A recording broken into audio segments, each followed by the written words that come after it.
Hello everybody, welcome to Friday. Really good day today. The market was down at the beginning and then rallied up and really rallied hard at the end. Ended up 0.77% higher for the S&P 500. But by far the big story for the day really was Apple. We talked about Apple releasing their earnings after the market had closed yesterday. And it was a really strong earnings report. Well, today Apple is up 10.4% in one day, which is unbelievable, especially for a company of that size with that kind of market capitalization. It's really important for us because Apple's our number one holding in these portfolios. We own it directly, where we have bought the stock directly in a lot of the different models.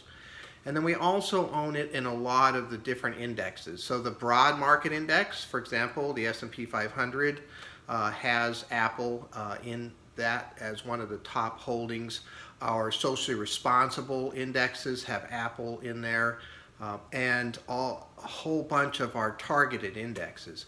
A total of about $15 million in our overall portfolios is invested in Apple. So today, literally a $1.5 million gain.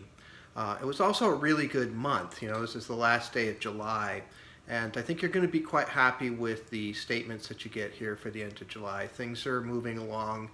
All of the stuff that we've been hoping to happen. So for example, holding up on these support levels. So we've built 3 support levels. We've never fallen through one yet, which is kind of amazing. Today, same thing. When it did come down, it came down to the top support level, bounced, and we're making some pretty good inroads into the resistance that's just above the price also. So I'm really optimistic.